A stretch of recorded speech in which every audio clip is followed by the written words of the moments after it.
Man, what in the heck is going on, guys? What's going on, guys? Welcome. Give it up. This is the Freedman Collective. I'm your host, Ernest Russell, and today's episode is going to be more Black Bodies. It's a pop up though, right? It's a we pop-up, usually little we usually pop-up not episode. on Yeah, on a yeah, was not- it Thursday? I Thursday figured we just Yeah, so much Thursday going evening. on, might as well have this discussion, right, guys? Yeah, we can't Oh, wait yeah, till our definitely. regular Yeah. broadcast is scheduled. Yep. You gotta take it to the streets right now, man. Oh my goodness. So I'm Darvell. I'm over here playing on the ones and twos, trying to make the show happen. Ernest is your host today, right, Ernest? Oh yeah. I was going to say, you guys want to go ahead and introduce yourselves? Here I got Darvell out the way. It's Adolph J. Rocky, coming by way of Nairobi, Kenya, man. It's so important, dude. I'm talking about this 2 o'clock in the morning, buddy. I'm over here incensed over it, you know what I'm saying, about the news happening back at home. So, I'm glad we're having this show. Right. Instead, Hey, my mic. What up, Stedman, man? Hopefully I can keep my composure a little better than last show. I doubt it, but I'm gonna try my best. But I mean, this is essentially what I was talking about. What do you mean? Go ahead. Well, at some point, we got to call a spade a spade. You know what I mean? And we keep trying to make excuses for how come police always end up having to kill black people. And it's not even disproportionate because white people are like non-existently killed in these. When I say non-existent, I mean these mass murder, lone gunmen, multiple people being killed. You never see that. They only appear to be killed if they take their own lives. They don't ever appear to be a situation where the police are undertrained, ill-equipped to figure out a way to apprehend overwhelmingly white male victims without using fatal force. And so, without getting too far into it, this is what I'm talking about. This is what I got so upset about last week or last show. So you're saying the armed terrorists getting more leeway or compassion than an actual citizen? What you're saying, right? Then an unarmed black person, then a black person who has only a knife. I mean, the shit is ridiculous. It's ridiculous, and it's unfortunate. A mental health issue, like the guy that they suffocated with the thing over his head because supposedly he was spitting. So they, and he died. Right. It's just because we have mental illness and situations or what have you, all the time. That's usually who the police come in contact with.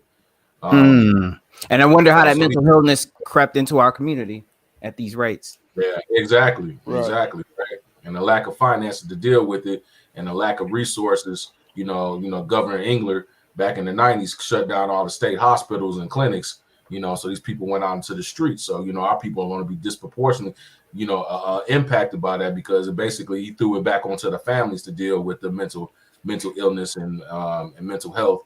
And we like I said, but either or, whether they're armed, unarmed, mental, going through a mental breakdown or whatever, death. When it comes to a black person, is what I'm saying, it's always the result is always the same.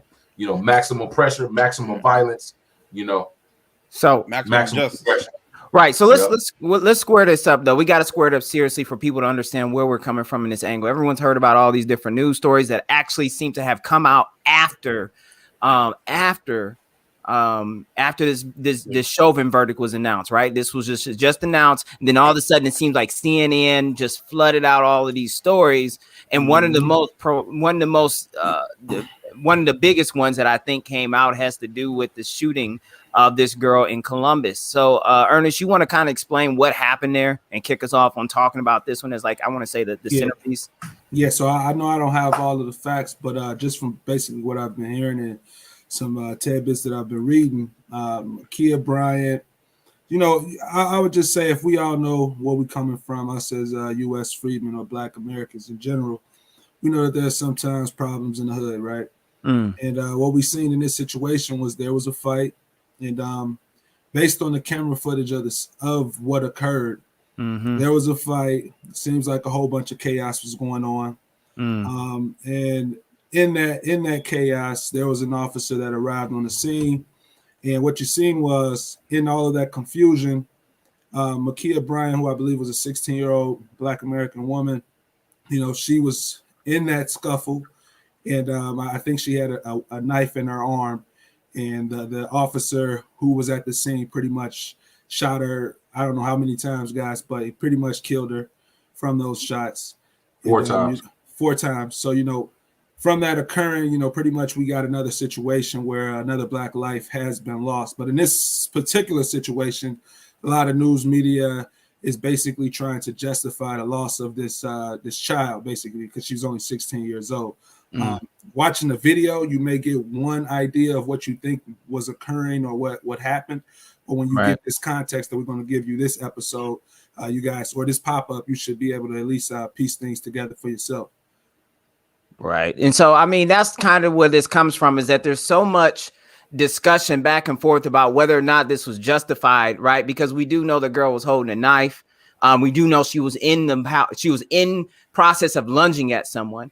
And, there's different sides to the story. And I think, I'm going to be, unfortunately, I think devil's advocate in this sense. Not that I justify losing life, but I can understand. And I think Gerard's got a different viewpoint. When I'm just going to play this video, loop it a little bit. You see it's from the time. So don't, fair use over here. But what we see is, of course, this woman attacking another woman. Right. And, I didn't know she had a knife at that point. But then next thing I know, he pulls out a gun. So that's kind of the point that, it seemed relatively early to have a gun out as far as we knew from the video. But then when you go ahead and you continue the video, right, next thing you know, you see this chick with the knife out, standing right over this other woman, which, remember, the woman in pink was the one who approached the officer when this first started. She wasn't even near the conflict, right? She was out there by the sidewalk, by the street. And so now we're at a point where the officer is maybe, I don't know, 10 feet away, maybe, I don't know. And this girl is like inches from, within a foot with that knife to the body of this young woman in pink, right? And that's when the officer, goes ahead and pulls the trigger at that point. So I guess my thing is this. My point is, I don't think that anyone should be. They say shoot to kill. I think in general, right? I've heard that in terms of defense, and when someone's life is in danger, because with a knife, you may think that someone won't die because it's just a knife, but you don't know that, right? And we don't want to find out. But that's kind of what his choice was at that point. I'm not trying to defend it, but I'm saying that the trigger pull makes sense.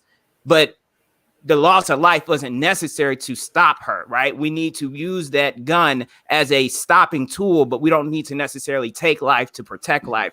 That's kind of the point I see. So I don't have an issue with the gun trigger being pulled, but I have an issue that she got 4 bullets in order to stop her. So my thing is going back to the first attack, right? You come up on the scene, you see the officer, because we see this off from his camera. He's the shooter, right? Yep. You see someone run. So from what we know is that there's a disturbance. You're arriving on the scene. He's there with 2 other officers. He's not by himself.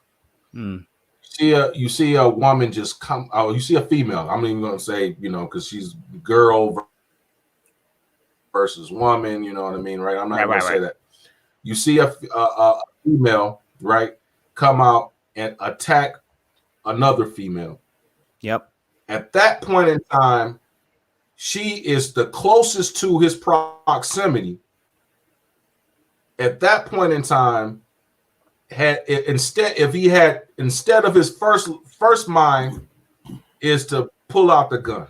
That's the first thing that he does, right? Is to pull out a gun. Instead of trying to subdue her, try to, block her advancement or whatever, he's steadily pulling his gun out and he's yelling out commands, get down on the ground, get down on the ground. While she ignores him and then goes for the second female. And then now you're in a situation where, you got to make a life or death situation for that person. But when she attacked the first female, she had, and so just to go off of intent. And again, when we look at it, this is a young teenage person, obviously distressed, not at the same mental capability as someone who's grown or what have you. So that's really another thing, is how do the police always, how do they view us? Because a lot of people say, they people are making a lot of criticism of the fact that she's being called a woman and she's 16. We know in studies that Black children are always aged up, generally by the white populace, and and always viewed as more of a threat.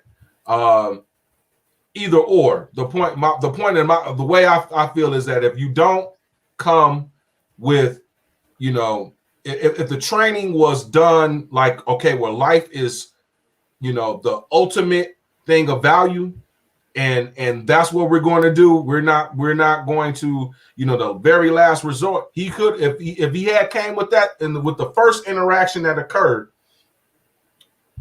we could have saved her life if he had went and physically tried to apprehend her at that moment, because she was the closest to, she was within arm's reach. But instead, his first reaction was pull out the weapon, yell out a command, instead of putting hands on her, and physically subduing her. Because most of these cops, that's not what they're about. They're not about fisticuffs, getting into any type of physical altercation with anybody. It's like, shoot. Because I don't want to get my ass whooped. And I don't want to, I don't want to get my ass, basically, I don't want to get my ass whooped and possibly, lose my weapon or something like that and get shot. That's the thought. That's the thought pattern. So, I'm going to use maximum force, maximum aggression to resolve every particular conflict. And that's why we see in Tamir Rice, with all of these different scenarios where they're using maximum aggression because it's all, they're running around scared, or they running around, or they can use the I'm scared to blanket whatever, ill intention that they may have. So some may have, be completely scared, and afraid of any type of physical confrontation or loss of life for themselves, or some may be, just, breaking out. Adolph Rocky breaking up a little bit. So yeah, no, if I was gonna say, if I could just interject, just for a little bit, guys, we've been having these shows, like Stedman said in the beginning, just discussing the whole premise of the system of white supremacy or white domination, like Gerard like to say. And in our episodes for Riding for Biden, but will he ride for you? You're in a situation where you're wondering again, have your politics, or will your politics pay off for your people? And for Black Americans, I think this topics that we hold near and dear to our heart, like police brutality, these are the things we need to focus more on in our legislation, like our legislative focuses. And if we really want to affect change, that's something we just got to focus on. At the same time, we had another episode, Good Cop, Bad Cop, Black still in the back, right? Same cop car. Mm-hmm.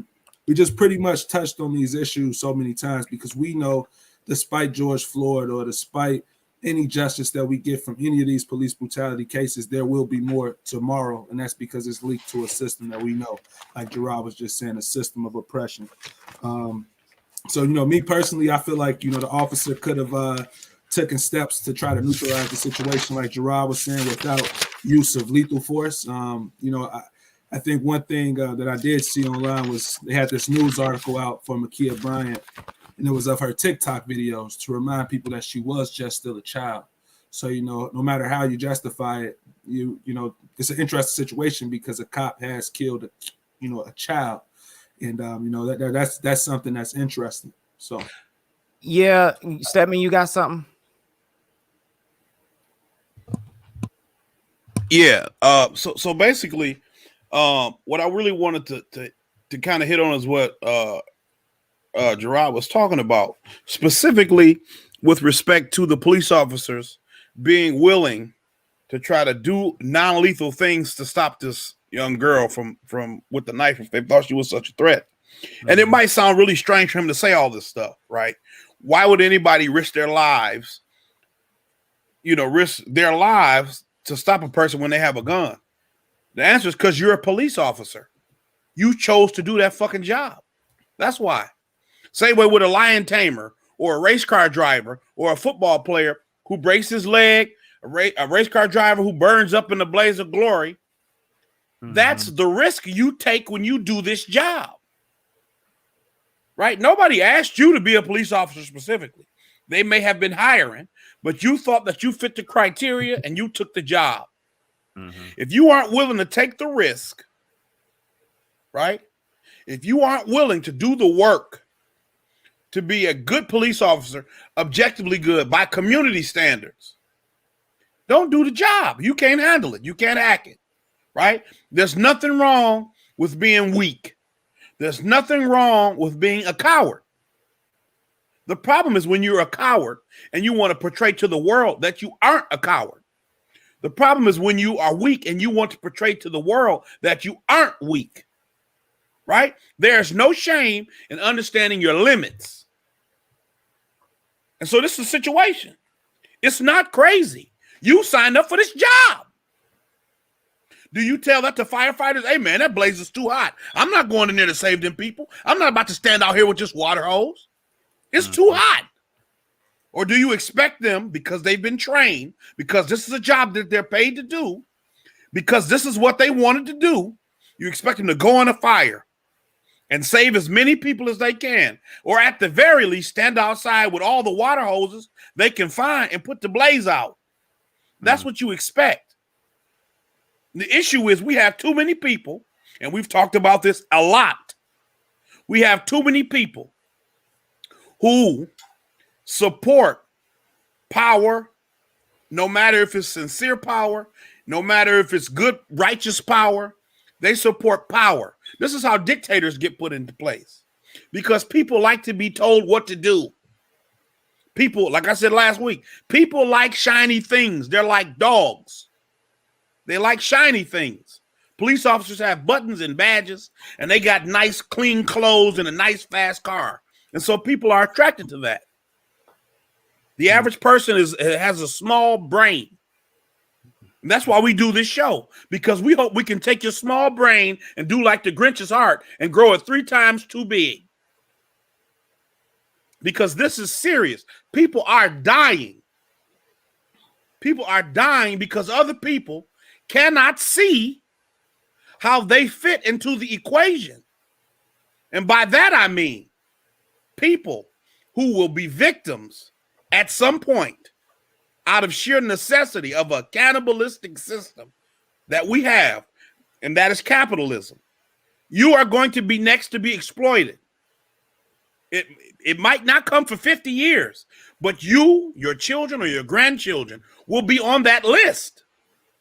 And because you have no courage, I'm speaking specifically to all those quote unquote good patriots on January 6th, because you have no courage, you are issuing in a system that will oppress you too and soon, however soon is.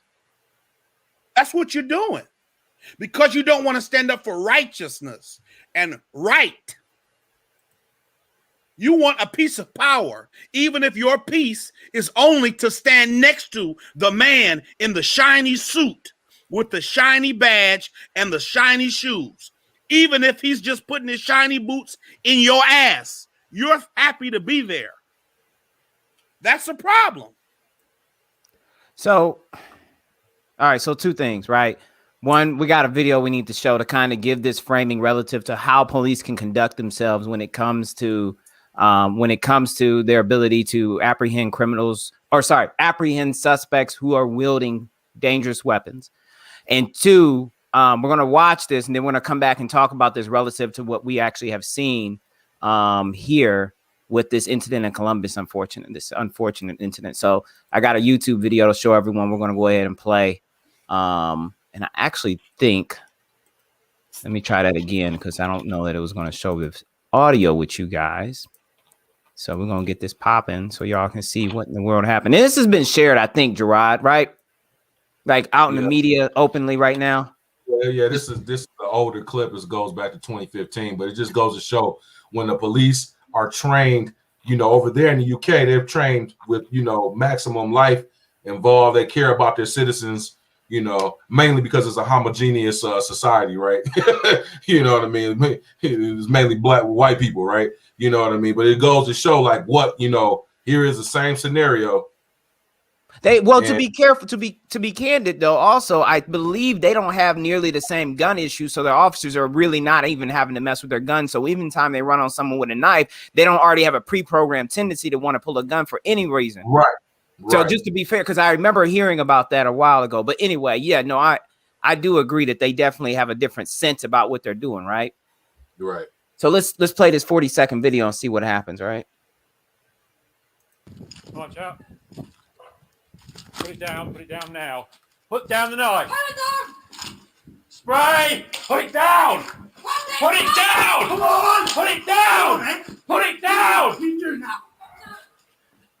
Put it down! Put down the knife! Put it down! Put it down! Put it down! Are you all right? Put it down! Get on the floor! Get on the floor! You're under arrest for possession of offensive weapon, attempted wounding on ourselves, Okay. and threats to cause criminal damage. Yeah, okay. Okay. We lost that for a second. Go ahead. I mean, that's an example. Here's a guy who's actively swinging a knife at the police.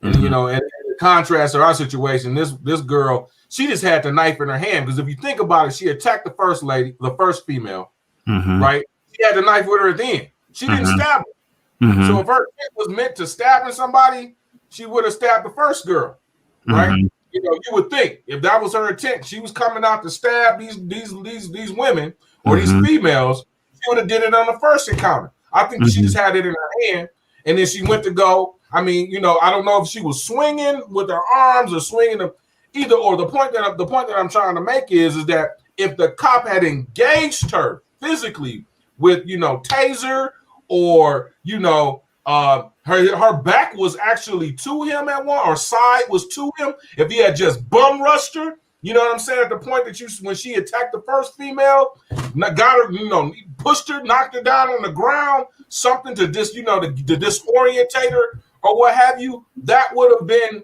sufficient, or at least, prevented her from attacking anybody else. And you had two other male cops on the scene. Somebody say, is it serve and protect or protect and serve? Right. Ultimately, that's the risk they would have had to take, trying to interject themselves in that situation. They would have, took it upon themselves to put at least put their life at risk slightly, because there was a knife involved, just to detain or, stop the persons that were involved in that activity. But that wasn't what happened.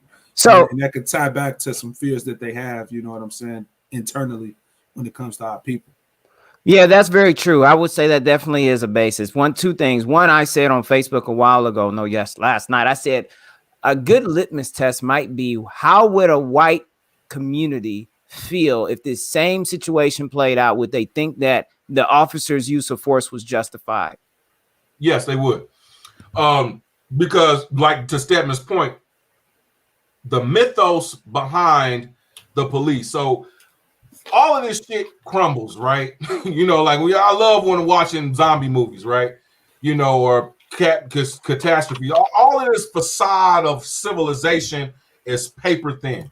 So we have to the only thing that is keeping us believing in this is social programming. The police are good. The police are this. Don't do this. Don't disrespect. As well as the law, right? That gives them, damn near immunity to do anything that they want. Okay, I see what you're saying. You see what I'm saying? So they're infallible.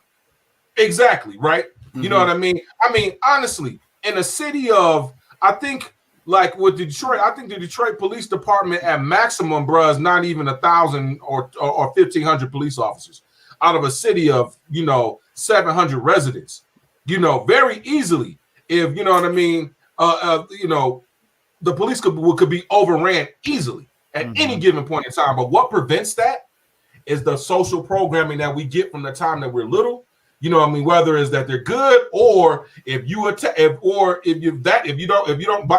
that pill, the hell of the consequences if you react in any way to counter the police or butt up against the police. That's the reason why, even if you verbally say, hey, you know what I mean? Like the police tell you a command and you don't automatically follow it right then and there, it's boom, we coming down.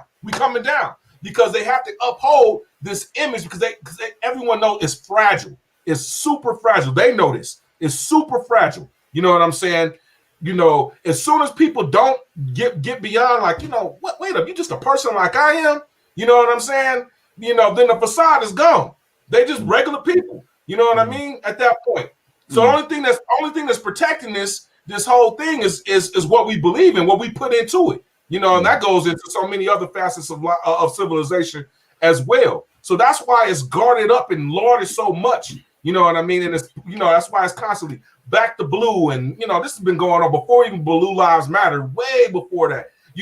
These are they're sacred and so on and so forth. And they do, whenever one of them dies, it's like they put on a damn royal procession for a freaking police officer and 21 guns salute, and the press gets into it and all this because they have to pump up this image of this oh my God, in your mind, like, damn, you did something to the police, or as if the police aren't human beings, the police aren't infallible, the police can't be corrupted just like anybody else. What I mean?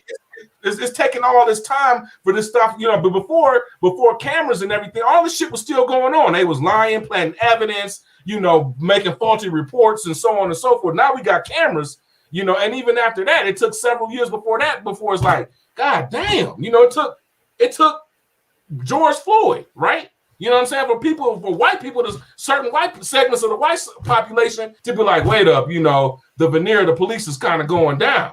I mean, shit, we saw Rodney King. I was 10 years old when that happened. You know what I'm saying? Like, we saw this with our own eyes, and somehow they were able to, he should have opened up his hand. He shouldn't have resisted. You know what I mean? Like, this. Yeah, man. Anyways, I'll let you guys know, man. Just even with that de-escalation with that video in the UK. So I just pulled up just some off the top of my head, my memory events. So in 2012, Aurora, Colorado, shooting at the movie theater, 12 people were killed, 70 were injured. 58 of those injured were injured from gunfire. The guy made it out alive. He's still alive. All right, pause. He didn't pause. Okay. I got it. So I'm gonna be very specific. My position in regards to this, I hate to interrupt because I don't want this to be lost thinking. I'm sorry, Stedman. Go ahead. You good? No. Go ahead. Explain. Aurora, Colorado one. We understand. Like, he came out alive, right? Right. So then Cascade Mall was in Burlington, Washington. A 20-year-old. He was him and his family immigrated from Turkey. He came from when he was a child. He killed 5 people. He was brought out alive. He ended up killing himself by suicide in jail.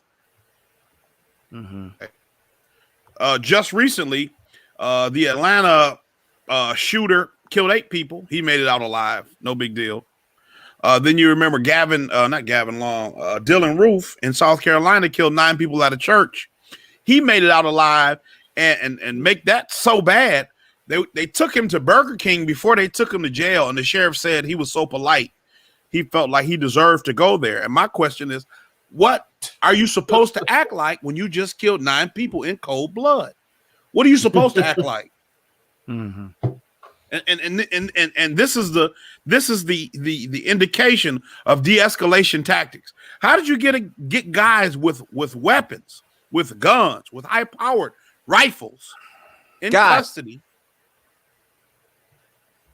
You You know, I don't remember the the guy in Colorado had. I don't remember Say it the again. Go specifics ahead. of that. Listen, I don't remember the specifics of that situation. But yeah, they probably lost a bunch of extra lives because they didn't. I don't know. We have to analyze the details, the strategic, step-by-step details of what they were exposed to as officers versus the actual conditions. In this condition, you said, Gerard, that this woman had a knife and he could have got her first as soon as she came over that direction, pushing the other girl. 100% agree with you on that one. Mhm. But at the time, he let that flow. And so there's a big red X there. And because he let that flow, she ended up in another situation over on the car with a knife lunging at some girl. So now he's 10 feet away and we want him to run over there and grab that girl. And maybe she only gets the knife into her once. Like, I understand Edmund's points with these other situations in that video in regards to there are de-escalation tactics available. But I guess I'm looking at the crux of when that trigger was pulled. Yeah, he shouldn't have needed to pull the gun out to begin with. I don't know. They got to investigate and explain why he did that. But explain what you do when you're 10 feet away from somebody with a knife and they're moving at whatever speed you can't even imagine to stab somebody. I mean, it's clear as day. That's what my concern is that I know this should not ever happen, but how do we justify him letting her get that knife into this woman's body?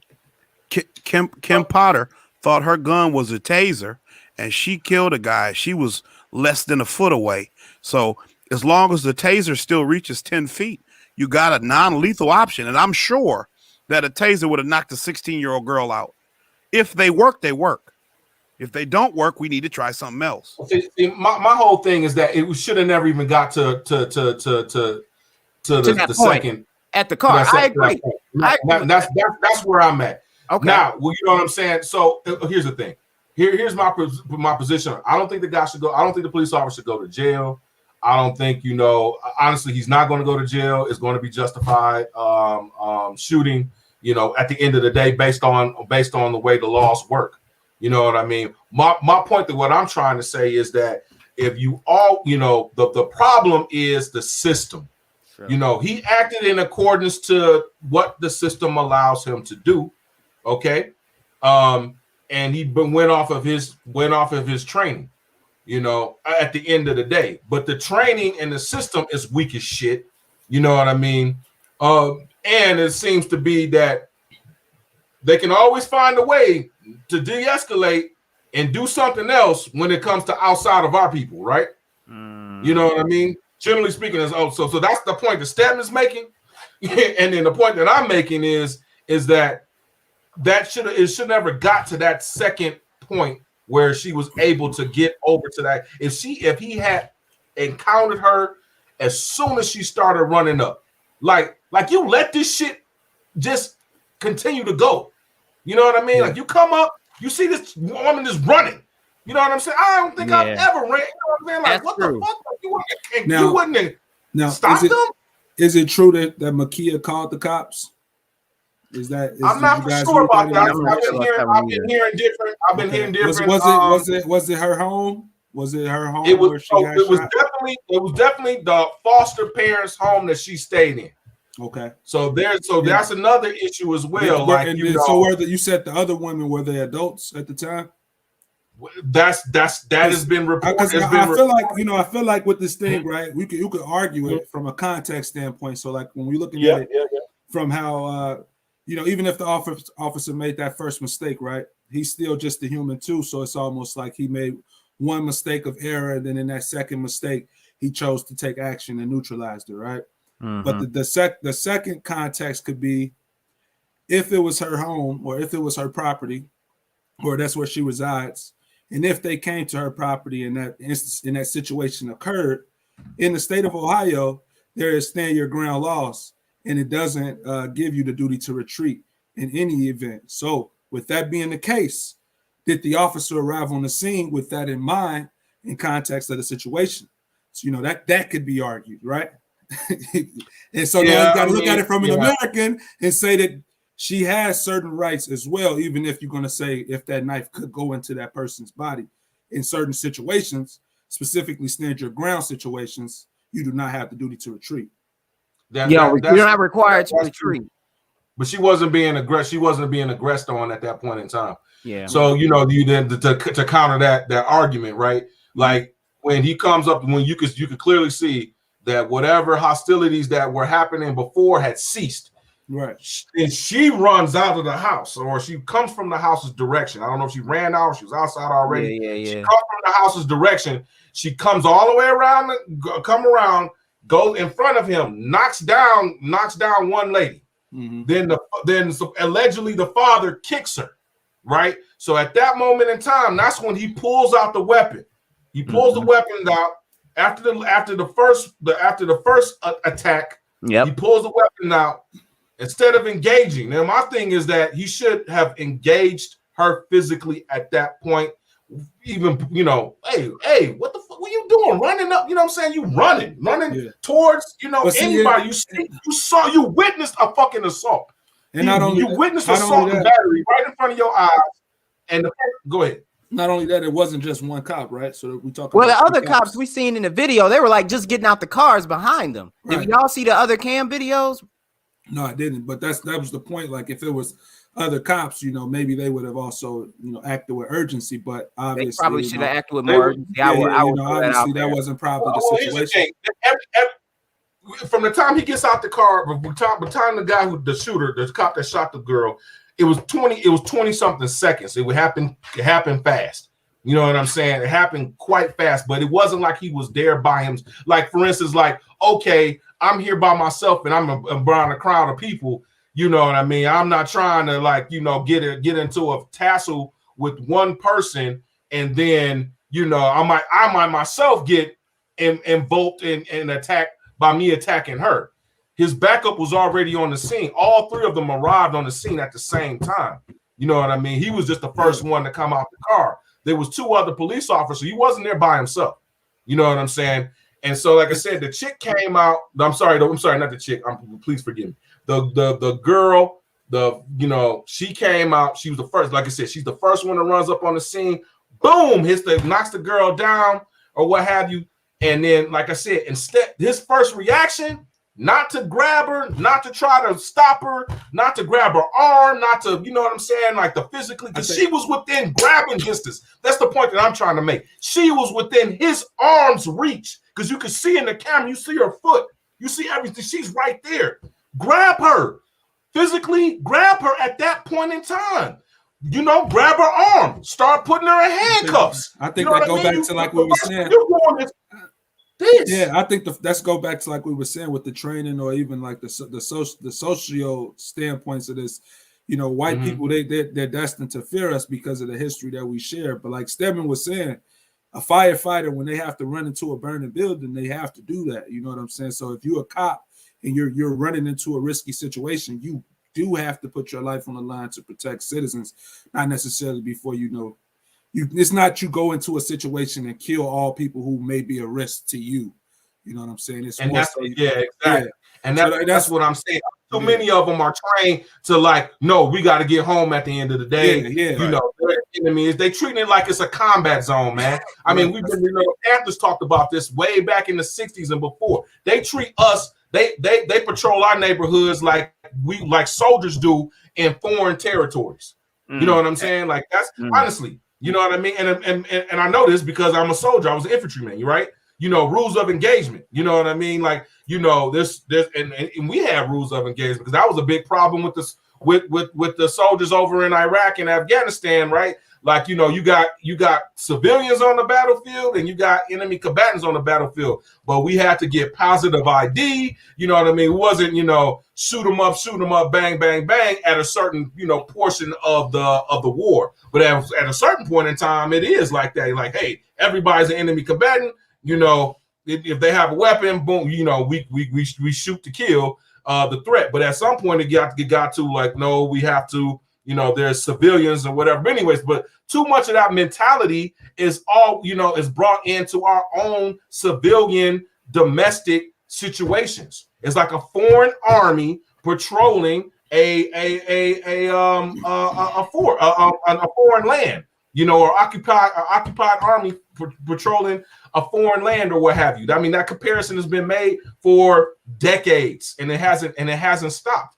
You know, I remember the first time when I was over in when we first went to Iraq, and they were, you know, breaking down the doors, knocking down doors, you know, going after insurgents because they didn't know who was who and what was what. And the first thing I'm thinking, like, damn, they're taking the same tactics they did in the drug war to over here and overseas, and it goes back and forth. That's why it goes back and forth. The tactics they use over here, we get from the military, and the tactics that they use in the military, they get from the police forces and departments. So it goes back and forth. Okay. All right. So let's square this up, though. What are the others? Before we got to spin to something else that's also very critical that's come up. A lot of stuff is happening in the shadows of this Chauvin verdict, right? Not only, unfortunately, these shootings, but there's also a bill that's just recently passed through the Senate we got to touch on. But were there any other notable issues that have occurred in terms of people or recent police incidents that have occurred in the shadows that you guys remember off the top of your heads? Yes. I mean, go ahead, Ernest. Yep, I was going to say in Tennessee we got the Anthony J. Thompson situation. He basically we got a high schooler, a black high schooler who, you know, had situations with like his girlfriend or whatever. They claim that it was a domestic situation. His girlfriend goes home early, tells her mom what happened. The mom texts the boy, says X, Y, and Z. You know, it's a personal high school kid situation. From there, you know, there were other people who told me this story, but they were indicating that the girl's stepfather was actually threatening the boy. And one of his friends was like, "Hey, I have a gun, you know, in my car or whatnot," and gave that to the young man.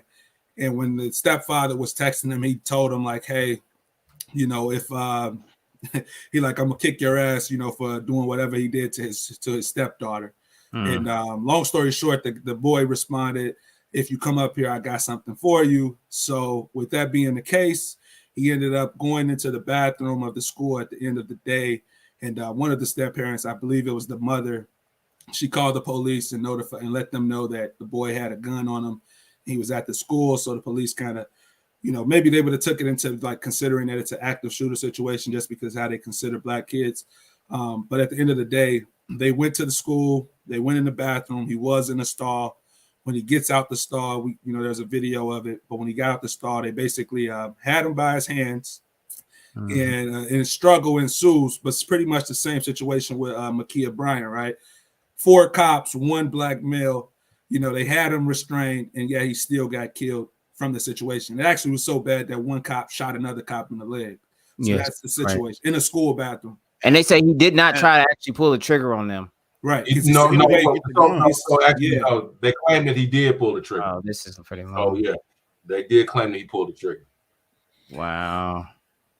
But see, this is the situation that I find, because if one officer shot another officer, that could have very well been their attempt at trying to create a situation where they say, "Hey, he shot at us, and so we had to retaliate." You have no way of knowing, you know. It's just bad all around, man. Yeah, they were like in really close proximity, so you'll see how close they were in the video. Yeah, so this one's pretty long. Y'all can continue talking because it's like a 12-minute. They put together the whole timeline here. Yeah. But I guess this is the dude. Yeah. Yeah, that's yeah. So to fast forward to the incident, I watched what the DA's attorney for that jurisdiction presented. And so what they're claiming is that when he was in the stall, he stands up. They ask him to stand up. You know, he has a hoodie on that has like, you know, kind of like a kangaroo pocket. The weapon, the Glock was in that pocket. He had it, right. So first he was on the phone, and as soon as he gets up, he puts his hand in because the gun was in his pocket. So he puts his right hand through the opening, and he's holding the gun. There was the 2 police officers immediately grab him and try to subdue him. So here's that part of the video. To your point, I did. Here it is, right here. Yep. So he's kneeling down. Yeah, he's on his phone. Yeah, he's on the toilet. You got the audio, Darville? Because I do. I read the audio. The audio is hold on. I just got to redo this real quick. But yeah. Let's do that. So what the authorities are alleging is that he actually, in the process of them subduing him, and restraining him, that he actually shoots the weapon at one of the police officers. All right, could you hear that? Yep. Yeah, we heard. All right, let's listen. Let me go back just a little bit. This is the beginning.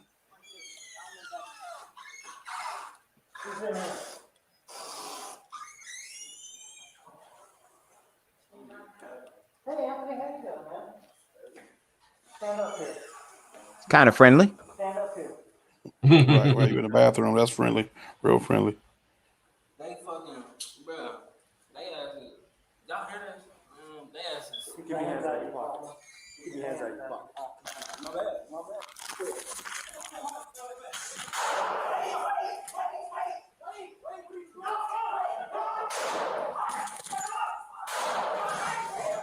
Now, For body camera. They fucking, bro. They asking. Y'all hear this? They asking. Keep your hands out of your pocket. Keep your hands out of your pocket. My bad. My bad. My bad. My bad. My bad. Wait. So no, he didn't have a gun. The officer's right. pulling So it. look, there's No, so he does that. No, like I got a video that I dropped in our group me that shows the whole situation. But like when the cop who shot him, when he shot a first round, like you know what I'm saying, as he was like it looks like he's reaching for that gun. Wait a minute, hold on. Go back. See, he said he fired twice. The cop fired twice and hit his partner. Yeah, he did. Yeah. So the boy never shot a gun. Like he was in the process of his hand being stuck on the gun because the officers held it in that position. So I'm gonna stop right here. They claim he shot the gun. He fires his gun twice, striking and killing Thompson and injuring Wilson. Why? Why did he even pull the trigger? Well, because they said so. Here's the thing: they're saying because he said he saw the barrel of the gun through the open pocket side of the so they knew he had a gun. They saw the gun. His right hand is on the gun inside of his pocket. Okay, and on top of the fact that the alleged first shot is of him firing the gun, Anthony firing the gun. His partner, one of the police officers, the guy who first held his left arm, the left arm, when he shoots the gun, because the actual trash can ends up getting a hole. The bullet ends up piercing that trash can. He thought he was shot, so he let go of him and he went backwards. Okay, so according to the cop, he thought that Anthony, the young man, had shot the other police officer. So at that point, he shoots him. He shoots him once, and then he falls to the ground. Right, he falls to the ground. The gun had slipped out of the pocket into the stall, but they don't know that the gun is no longer in his pocket, in the kangaroo pocket. They think he still has his right hand on the gun inside of his hoodie, and so he falls down. He falls to his side. He's thinking he's trying to. According to the cop, he believes that he's trying to still fire at the other police officers. So then he fires again, but when he fires again, he ends up shooting the other cop. Like, honestly, I'm like, dude, this is you talk about the fatal funnel. And I'm like, this is ridiculous. But anyway, I'm confused. Look at the scene that I have frozen on the screen. Yeah, that's after he was shot. No, that's This is a different person. His This friend is a was in totally the stall different to the person. right. Yeah, it was two Totally people in different the person. bathroom. Yeah, that's the friend though, right there. So Yeah. this happened. Okay, so that was during the first scene with him. Right, that he got shot. the friend is in the next stall. As soon as they shot, the friend kind of came out, and the other officer could have shot him directly in the chest, but he was like, chill, and they was like, get down on the ground. You know what I'm saying? So that's kind of how that went down. Ultimately, what happens in these situations is it's like the police look justified because either they allow a situation to escalate to a point that they can use force, or they obscure the situation. They are trained, right? Because they are trained. They really are trained. So comfortable with gunfire. And when I say comfortable, I don't mean that they're comfortable being shot at, but that sound alone is not an impediment for you because you work around that. Either you go to the range a lot, or you use your gun a lot, or you're around, you know what I'm saying? You have to be desensitized to that in order to work in that environment. You can't flinch every time you hear gunshots. You can react, and there's a difference. But what happens is they create a situation, they exploit a situation, and it allows them to use deadly force. And so then we're here talking about, well, you know, he should have done this, or with Michaela Brown, she should have done this, and not these trained individuals should have done something different, period, full stop. And what this reminds me of, this is a story, is I mentioned it last week. The Los Angeles County Sheriff's Department in Compton had a gang called the Executioners, where they got tattoos of a skull with the AK-47. And I'll see if I can post this link for you. I looked it up. But it's called the Executioners. It's a skull looking like with like an AK-47, a screaming skull. Okay. And so they were white and even Hispanic, and they would terrorize citizens in Compton, which is a primarily the black residents in Compton. Even the mayor of Compton was pulled over with her husband and her infant daughter in the back seat of the car. And how it came out, I believe, the news broke. An officer was murdered. One of the officers was murdered because he was trying to report the fellow officers who were a part of this gang. Mm-hmm. And so, what you see here, as we see all over, is you just have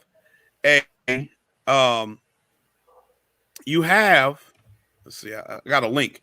Oh, you have a situation where law enforcement is behaving in a way that allows them to use, what do they call that? Reasonable doubt that there's an imminent threat, and they take advantage of it. They exploit it, right?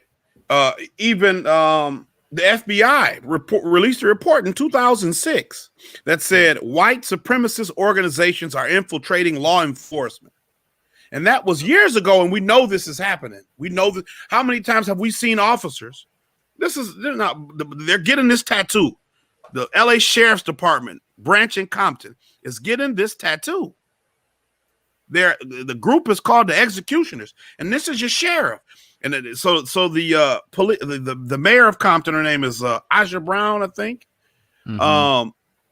She said when she got pulled over, she said between 7 and 9 officers got out of the car. They pulled her out of the car, just told her to put her hands on the hood of the car, patted her down looking for drugs, got her husband out of the car, patted him, and it was 7 to 9 officers. She said her daughter was in the backseat, infant, crying her head off. And then a superior came and they wrote her a ticket, and then eventually they took the ticket away. But I mean, imagine if you weren't the mayor of the city that they're patrolling. What would happen to you? What happens to any of us in these instances? Right? Because it's their word against ours, and their word carries more weight. Sure. So in all these situations, the government knows that that these police forces around the country are infiltrated by white supremacist groups. And so today they passed, and I know we wanted to talk about this, but today they passed an Asian hate crime bill. But you're not doing that for the police. And they're already doing this. They're targeting black people. That. Well, like I said last week, because the police are arms of the state. The state, Joe Biden, the president, any president, is not going to attack himself. And so long as the police forces work as tools of the wealthy, you'll never have a situation where a person who's wealthy or powerful is going to impede what the police are doing. That's why when the police do things against the wealthy or the powerful, they go to jail. When that black officer in Minneapolis killed that white woman, he got sentenced to 12 years in jail. Right? It's a night and day difference. You know, and so we sit here trying to piece together what makes it all make sense. It's the system of white domination. That's what it is.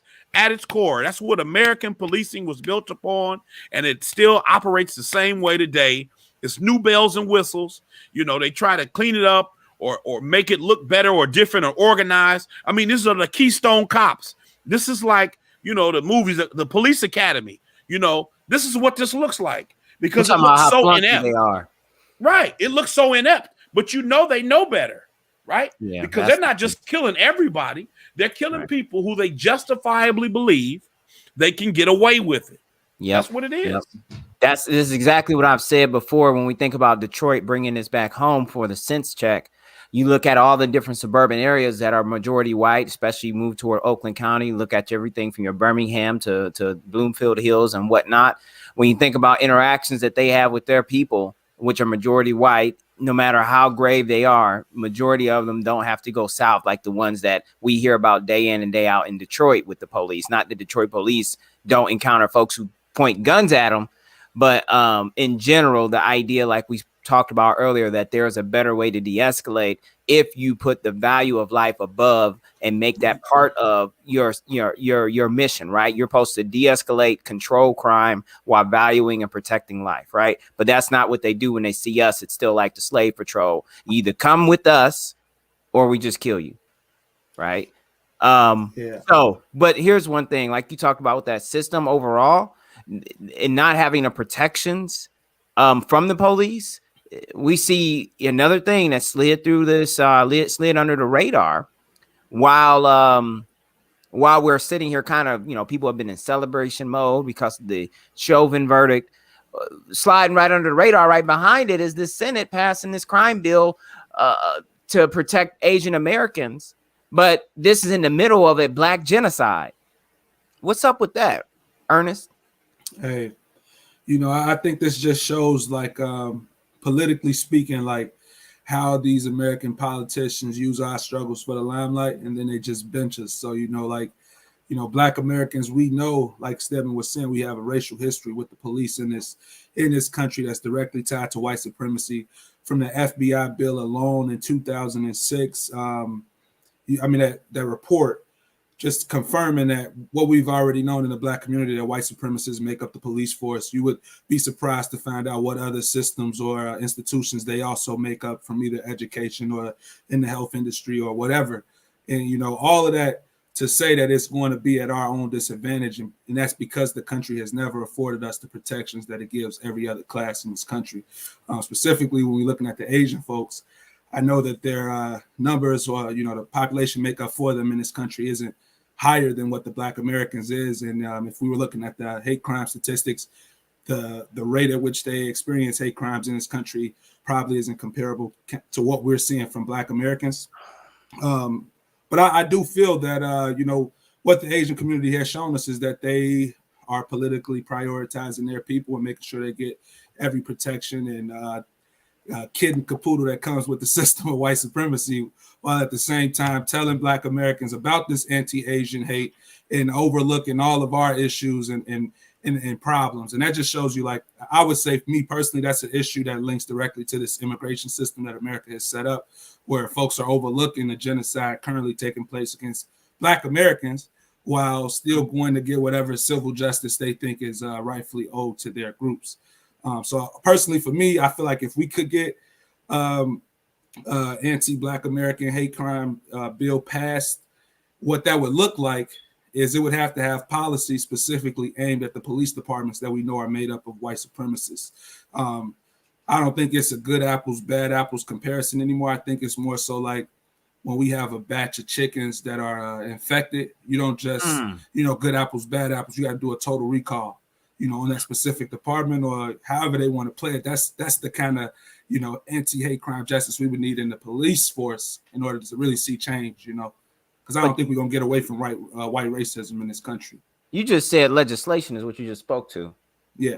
And that's kind of what our whole mission has always going to be, as far as what we do and preach, the end game, the end goal from this show's standpoint is that real transformative change comes through legislative process that creates the policies and the protections that we need in order to ensure our people that even if, first of all, we got to keep people out the way in terms of police even showing up in the neighborhood. We got to deal with our own community so we don't even have to call. Like, let's go back to just looking at this situation. Yes, it's a very unfortunate situation, but what was going on before that is indicative of the condition they forced us into.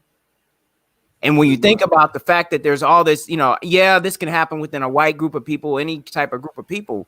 But when you think about how predominantly high the rate of intraracial violence is within our own community, that they even try to dare to turn it against us every now and then and talk about black on black crime. It's true, but this is the result of the systemically oppressive processes. And the only way to flip this coin really is those real legislative changes, including the reparations in the Black agenda. That's the heartbeat to really create a community that doesn't have nearly this level of issue. I just need to throw that in there. And I mean, that's 100%. But when you look at, I'm kind of drawing a blank now. When you look at specifically the ways in which police are allowed to interact with the citizens, right? Mm-hmm. From somebody said it in the chat that you need to get rid of police pension. You need to have police pension funds pay for damages and make them take out private insurance for when they commit crimes. I mean, there are things that need to be done, that can be done, even apart from qualified immunity, that will make it difficult for police officers to do these types of things. But you don't have the will to have them do it. And the thing, like what you're talking about as far as the George Floyd verdict, I don't know if we're going to be bringing this up later or because, we're just kind of doing this free form.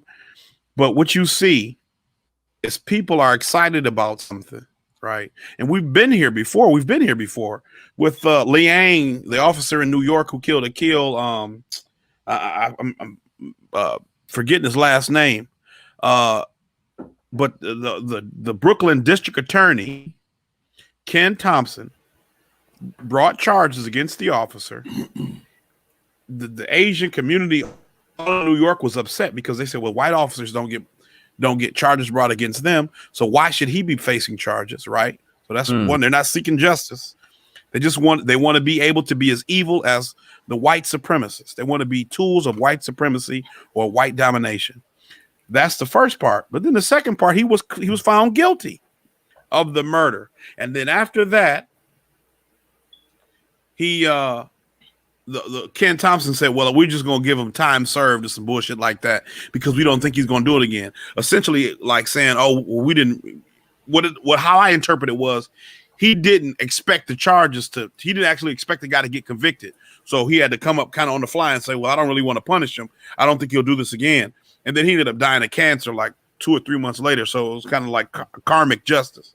But with this George Floyd situation, you see the Democratic Party, you see Black Lives Matter trying to monopolize on a guilty verdict for an officer when he haven't even been sentenced yet, right? You see Crump doing it. I mean, I heard a clip from when they was on The View. I mean, it's terrible, and people are out in the streets celebrating. Yep. When for this one guilty verdict, you've got hundreds of people who are still free walking around murderers. Yeah, that's why we need compensation and restitution for those murders. The families need to be made whole. We need to install the protections and to ensure people are not losing their lives like this. Go ahead. Yeah, no, I was going to say adding on to that. I mean, that's the thing with all of this, right? Like, there comes a point where we know what it takes to really get justice in this country, and like really what they were saying in Minnesota was no peace, no streets.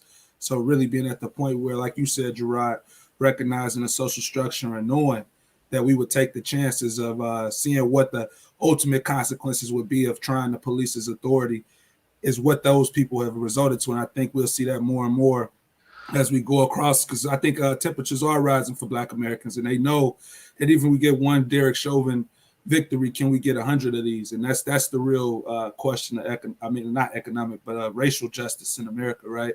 Mm-hmm. And so I feel like until we could get to that conversation, there's no point of celebrating cha-cha sliding, Cupid shuffle, Yeah, or throwing yeah. money at any fucking memorials, thinking that you, even if your family got the justice, because now you know that there's other families who still need to fight this fight, specifically like Dante Wright. They You need know what I'm those saying? resources. Yeah, They need yeah, that energy. pretty much. So Man. don't make it a feel good moment. That's my piece. Yep.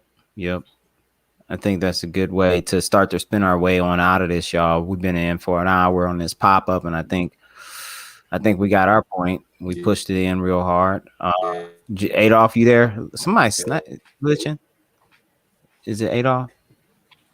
Yeah, look glitchy. J Rocky. So you want to say your final pieces, or which y'all got something else you want to throw in the bucket?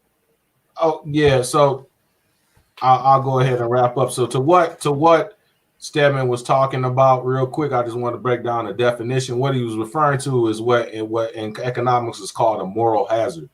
In economics, moral hazard occurs when an entity has an incentive to increase its exposure to risk because it does not bear the full cost of that risk. For example, when a corporation is insured, it may take on higher risk knowing that the insurance will pay for the associated costs.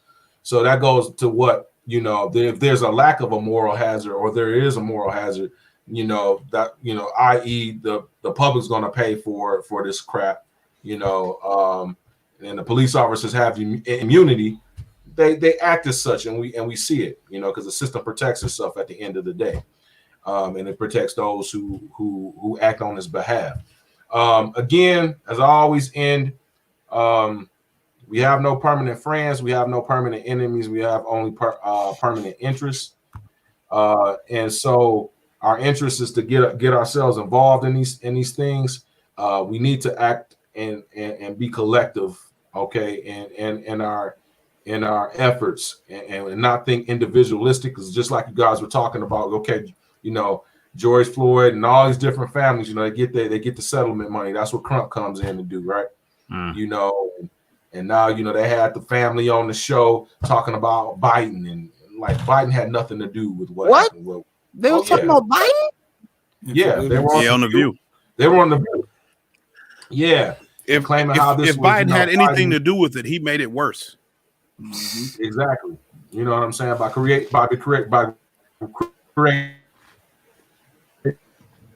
That's why political the education environment, in our community.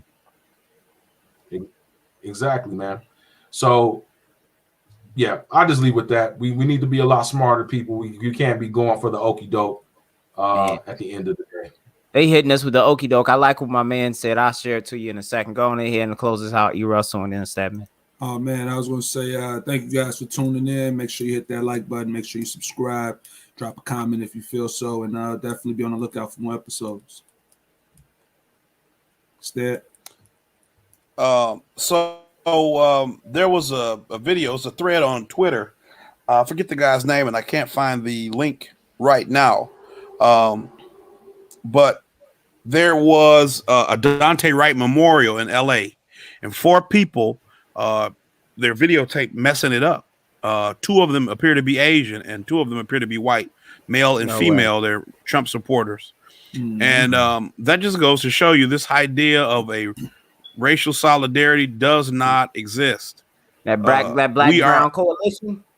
Yeah. Like I said, the only black brown coalition we got is when you got light skinned black person, dark skinned black person. I even put in black brown yellow coalition when you got a high yellow black person. That's it. That's all we have. We don't have nothing else. We don't have nobody else. And so we need to wake up and realize that we're alone.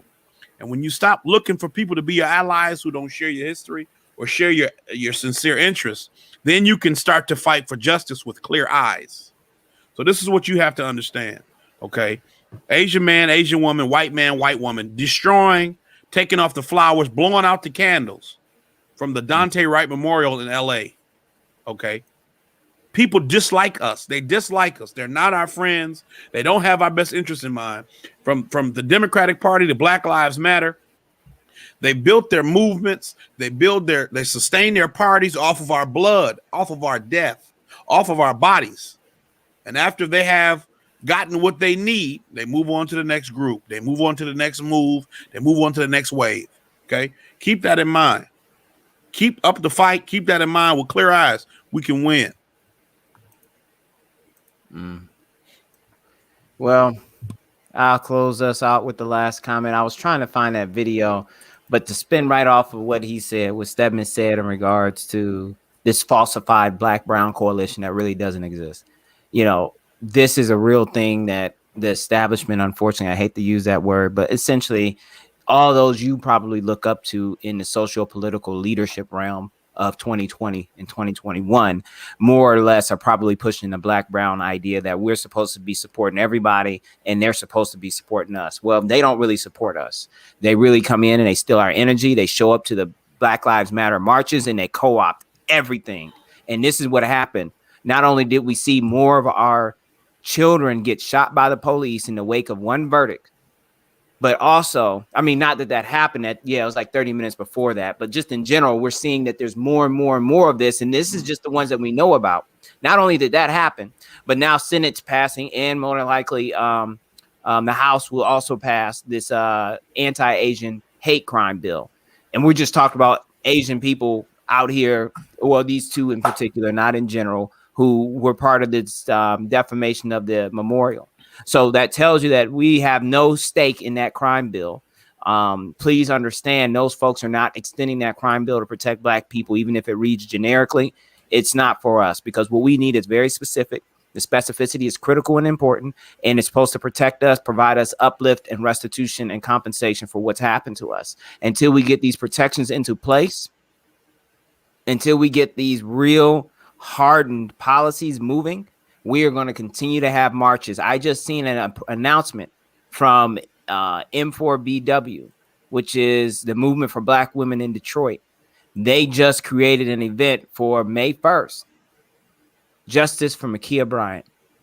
It's going to be a march or a rally. I'm not sure what they're planning to do yet, and they're still putting it together. The speakers and the organizers are to be announced, but this is going to be endless until we take it seriously. We got to take these politics seriously. We got to take our positionality in this space seriously, and we got to do the real work. Otherwise, the work you're going to be doing is marching in the streets, y'all. So, and that's going to never end. So we're going to leave it at that. Thank you so much for calling in today or rather joining us today on the Freedman Collective, right? I found that thread. Oh, I seen that. I'll share it in the notes. We'll put it, we can put the description in there. Yeah. Yep. All right, people. Okay. We Peace. out. Thanks.